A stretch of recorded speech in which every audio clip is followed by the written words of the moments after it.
10 taon na ang nakararaan sa moment na yan, nagsimula ang lahat.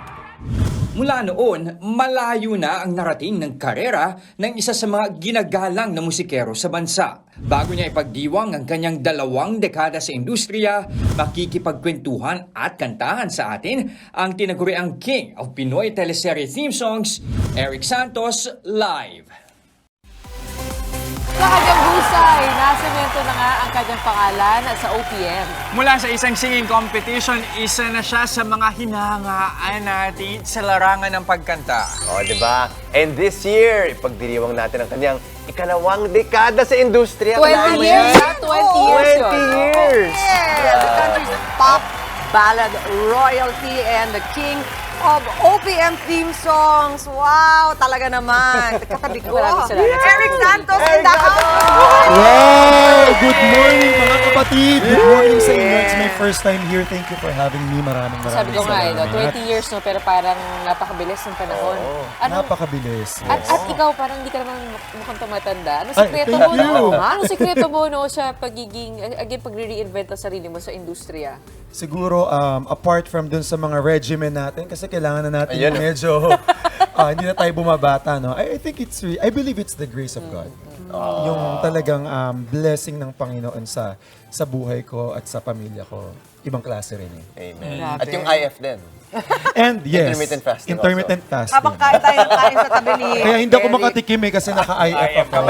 Pero bukod siyempre, grace of God. Pero at the same time, ano sa tingin mo yung naging sikreto? Bakit umabot ng 2 dekada na andun pa rin yung tagumpay mo sa singer? I believe yung pagmamahal mo sa trabaho. Kasi for the past 20 years, parang kailan lang, parang hindi ko siya na-feel na, 2 dekada na pala yun. Siguro kasi mahal ko yung trabaho ko. And at the same time, pag mahal mo yung trabaho mo, pag mahal mo yung ginagawa mo, parang hindi ka nagtatrabaho eh. Yan din ba yung advice mo for up-and-coming singers din? Yes, and syempre yung napakahalaga ng pakikisama Yun, sa... alam mo yung gusto ko sabihin napakarami mong kaibigan sa industriya eh. Marami kang collab, marami kang, kumbaga parang nahahatak na mga kasama sa performance. Paano mo na, ano yung mentality mo doon? Lalo na dahil may mga bagong sumusulpot na artista, Yes. na mga performer, na mga musician, iba't ibang genre rin yun. Unang-una, given the platform of the music industry now, people come and go eh. Ang daming mga baguhan talaga. Pero ako kasi yung ang ginagawa ko ngayon, apart from reinventing myself, especially my music, I still, kumbaga, doon pa rin ako nag-stick sa core ko as a singer, which is ballad. I'm a balladeer. Kumbaga, Sobrang kilala real. mo yung sarili mo. Yes. Saan ka nakilala? So kahit na nagre-reinvent ako sa music ko, balladeer pa rin ako at the end of the day. At heart talaga. And alam mo, hindi malingid sa kaalaman ng tao na you had a tragedy, you lost your parents na magkasunod and we are so sorry. Oh, so sorry. Pero to see you just still forging on, and I'm sure somehow yung mga karanasan mo sa buhay, pinapasok po din sa iyong pagkanta.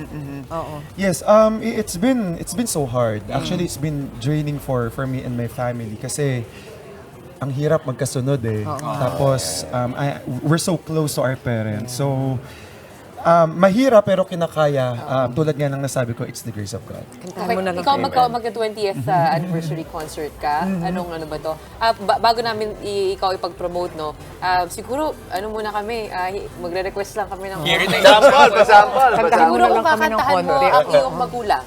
Oo, ngayon. Yes. Sige Actually, nga. itong bibigay kong sample, ito yung huli kong recording na naiparinig ko sa nanay ko before she went to heaven. Okay.